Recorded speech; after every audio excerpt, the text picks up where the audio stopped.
You play the piano.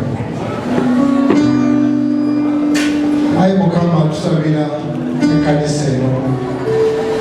Mukama tusabira Pastor Andrew. Tusabire mikwano. Tusabira church. Teri kanisa inakufiirwa musumba waayo. Naye lwokuba Katonda tannafa. Nsaba wano wabeewo abantu abawonedde ne bagambe nawona kulumbirwa pasita.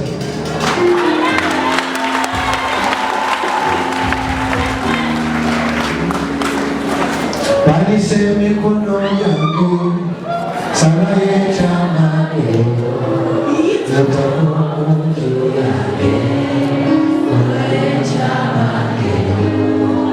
Banise emikono yange salayo ekyange natamu kunju yange olayo ekyange. Banise emikono yange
lututiisa oba oli mugaga omuli mwavu.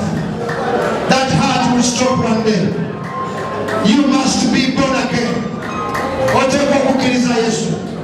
Ndabagamba abantu kkiriza Yesu ofe osange nga teyaliyo, okusinga omujerega n'omusulubabba n'ofa n'osanga nga yaliyo. Tolina kyofiirwa. Balumi 8 tebaliko musango abali mu Yesu. Olunaku lumu gwe nange tujja kufa. Era wano wensinzira okubegayirira aba Revival Church musonyiwe Pastor Senyoga mumusaasire. Naye muntu is a very good man. I know him personally. Ye musajja yasooka okunninyisa ennyonyi.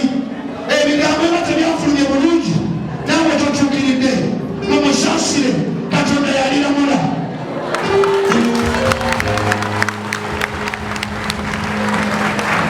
Mumusonyiwe oli taata waffe.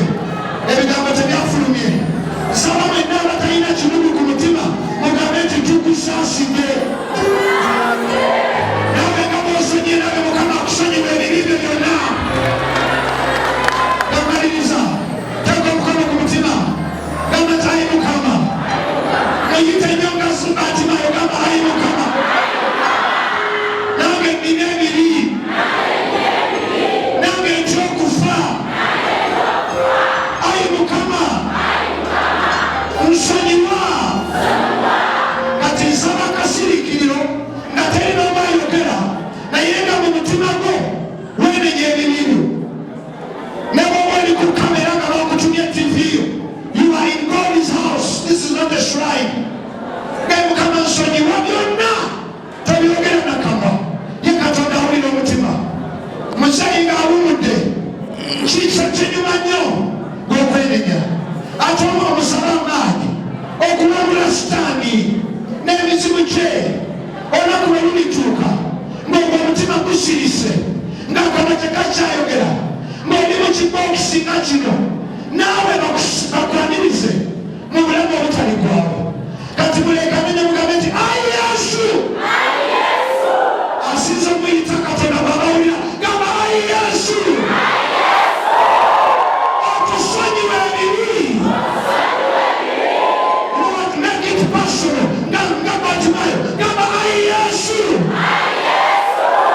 Osonyiwe ebibi byonna. Onaaze n'omusaayi gwo. Bwe ndituuka okufa ende mukulu. Atulira olunaku lumu bampita ogende wa Ssaabasajja awangaale yayisa abasajja benne magulu nyondo cucu polokoma ya Buganda. Bampita ne bagamba gejjangu ogenda kuyimbira Mbeene n'ensanyuka nnyo nyonyini ddala. Bantendeka mwami MK tiimu ye bantendeka bw'ogende wa Kabaka. Kabaka tomumwangalo. Kabaka yasalawo. Kabaka tebamukuba mabega. Kabaka tebamugamba nti nkugamba. Kabaka bamugamba nkulompera emirimu gy'enkola. I spent 3 days nga neetegeka nga njagala okwogera wa Kabaka ono misa kyono naye olubuuyo yakuta negenda okuyimba. Kabaka alina ekitiibwa. Kabaka alina ekitiibwa. Wali namaliriza ku concert ya Misach namaliriza mugambye I love you sir. Kabaka waliwo omulokole yankubira essimu nagamba Golugembe twakulabye wa Kabaka ng'ovundama. Ffe abalokole tetuvunamira baana b'abantu. Ne mugamba oyasaba tuukayo.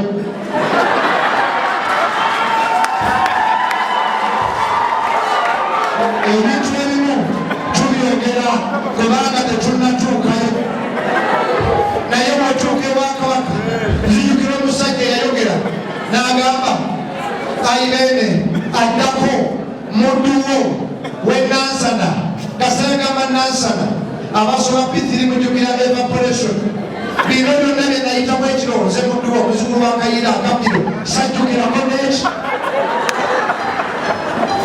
Kabaka alina ekitiibwa nga tonnaba kutuuka mu maaso ge actually muri kama abamukuma mufumane Museveni ngatali atuke tuweze bano President Museveni atuke tuyibona imabe ganga Uganda nere duwede tugambe mukuru ngababule bamaze tuyino mukuru wano simusanyifu n'enfugayo bagambe lutaya yamuwa tudire mu Uganda mukakasa Museveni ogenda mutunulira ofukamira omugambo webale engundo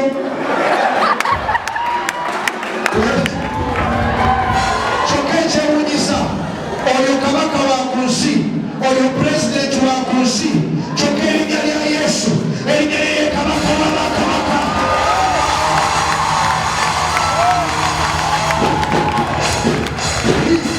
he is the king of kings basema ne banyabo linyoko ako basema ne banyabo bayibuli egamba nti Yesu gwe musana gw'ensi ali kumayiza otunula mu njuba n'agibuuza ebibuuzo anayinza otunula mu kabaka beene n'amubuuza ebibuuzo basema ne banyabo ngamba waggulu mbakubiriza mwena bagamba yamubuuza ani yakola enguuli ani yakuba omwenge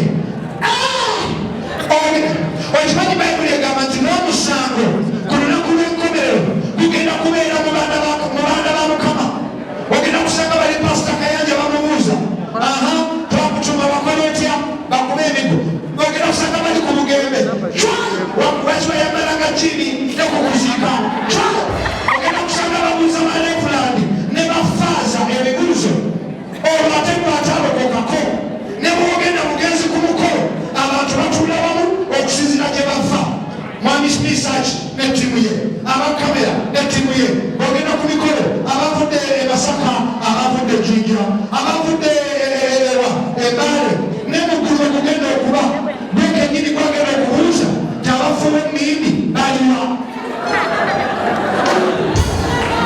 nze ngakulira makalume eyo nga tebatuzaala nnyo naye nga batukuba ebiga ebiteetaagisa olwo naye nga abaana babe tebabakwatako naye waliwo olwalwanga ku lusi n'omwana bwe bazaala ne bamukuba bwe bakubidde bwe bazaala olwo ate gwe bwe batazaala bwe banaabuliza ebibuuzo abalokole olwo ate gwe ataalokokako olunaku lumu ogenda sisinkana Yesu juzi batuyitanga okusiriki basechas bategeka omukolo ne bagamba nti mwena mujje naye mujje nga mwabadde white fenna ne tugenda nalire Kayemba olwesolo tuveyo kuzunga twerabira okwambala white tugenda otuuka ku mukolo nga buli omu ayambadde white Kayemba Mukama n'agamba musigale wano nze kabafunira ebifo ne n'abagereka yaliko Kayemba ne tumulinda yadda bwati n'agamba kulu te tuve wano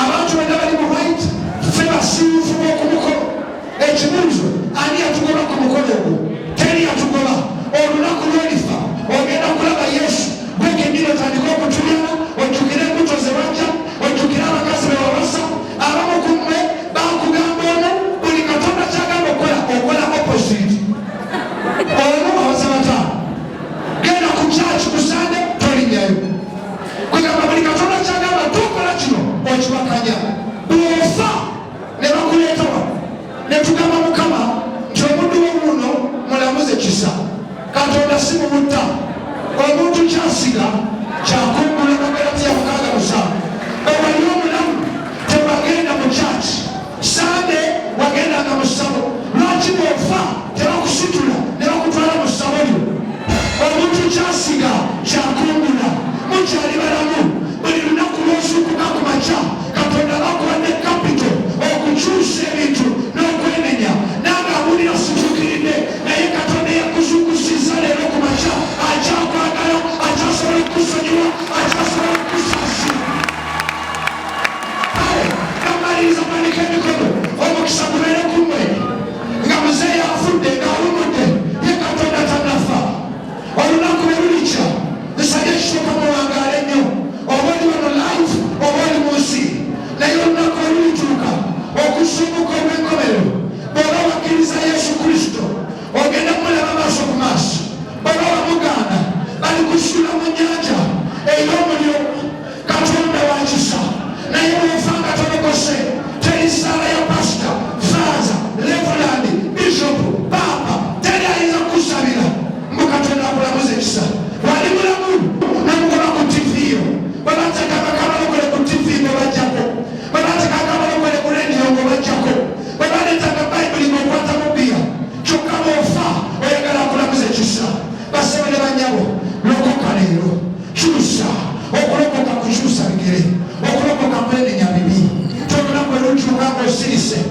bazzukulu ne bannyabo olisikira obwakabaka bwa Katonda.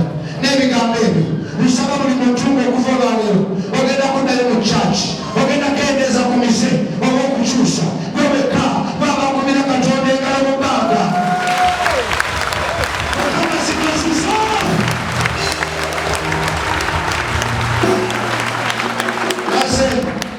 N'amakubo gange matono nnyo.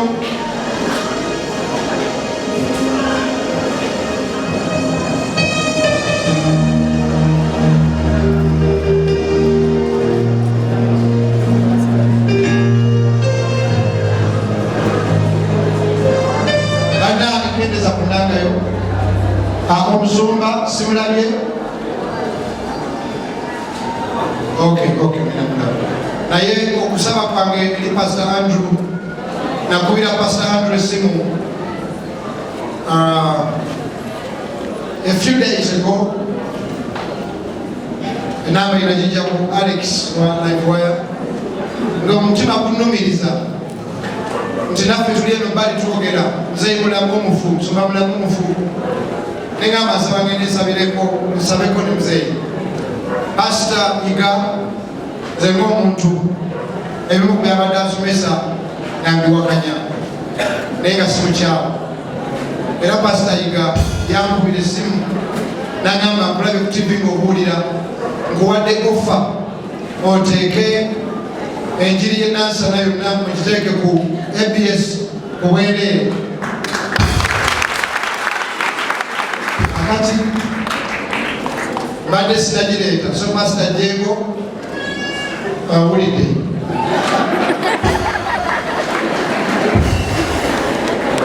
Ekyokubiri, okuwakanya omuntu tekitegeeza tikufa. Twawulira mu ssomero oba titomwagala nagamba Pastor Jego, hatred is debate or disagreeing is not hatred.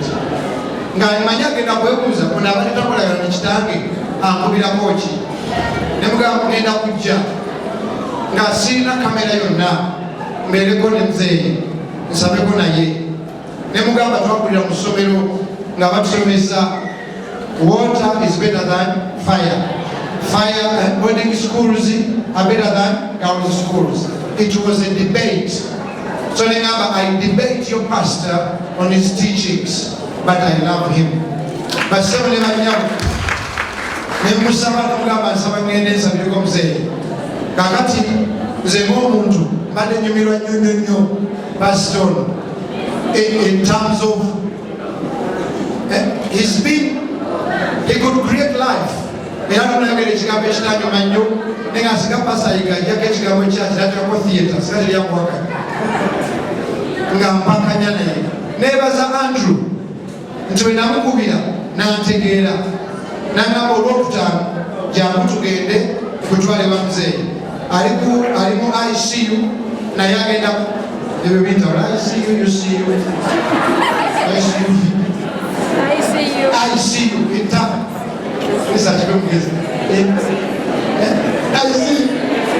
intensive care.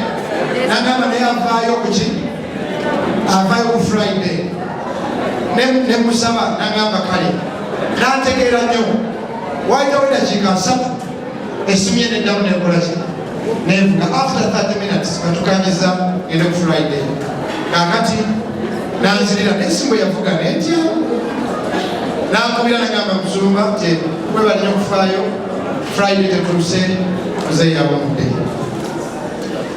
ne musaasira nnyo n'agamba yeyindako okwogera nga kale ne musaasira nnyo nti nange neneesaasira nzafuna mukisa kubanga nga bwe namusobya nga bwe nali mpakanya naye era naye nandiba namukosa.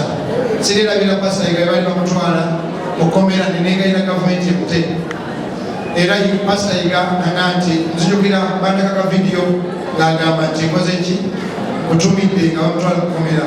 Kiro ekyo kyankumako nnyo kubanga kitegeeza omutima gwe tukukyawa. Kakati nsaba Pastor Andrew abeere n'agamba Pastor Andrew noga Pastor tokwata ekisooka nebaza Pastor Iga okubalekera omusika sika katututankana ani addako agumagezi tumanyi kusumba w'ekkanisa Pastor Andrew kusaba era bwe najja mu office nera kusaba ssebo ekisooka abaana nakigambako olumu munamawulire yabuuza nti mutabani wa Bobi Wine mutabani wa Bebe Cool bo bamukwana okyogerako ki neŋŋamba ekyo bakyogerako ki lwaki okukwata entalo z'abazadde n'oziteeka mulembe omuto guno omulembe mutungo baagalane Kampala naani ne Solomon bo baagalane. It's their generation. Children should learn to write their own chapter. Kati Pastor Andrew tokwata ntalo zetubadde nazo ffe ng'abasumba abawakanya taatawo naawe n'ozigattako nsaba tandika ekyo Pastor Kayanja yazze Pastor Bujimu nze yamugambye lwakuba bwe yatuusa byayigadde kunjogera nze yamugambye Pastor Sebadda yazze Pastor Sebadda ateeka okubajja baana ye nagambye Bishop Lugolo ne bagamba ono mwana muto temukwata tumwagale tumusembeze akwate kanisa agisse ku Bayibuli entuufu. So Pastor Andrew tokwata ntalo z'abataata golowooza singa tebakwagala Pastor Kanje yabijjidde ki abasumba bandijjidde ki mwebaani okukyaza Katikkiro wa Buganda basebo ne banyabo. Andrew, God has loved you. Church, God has loved you. So write a new page. Togana kujja nansana toyogemere panedadi muzeeyi yawumudde kati ng'oliyoswa kwate kanisa osomese ebituufu byokka kati labira kunze siina kwezibye sirina kyempanze siina kyekoze naye kanisa ye nansana Katonda agiwadde omukisa nga siina any drama. So Pastor Andrew, I want to be your friend. Kusande kamera obeeko osobola okujja ewaka ne tunyumya Mukama abawe omukisa. Ddala nsaba muzinalongoseeyo sente nzikuwa zitwalira mu buli yennyini.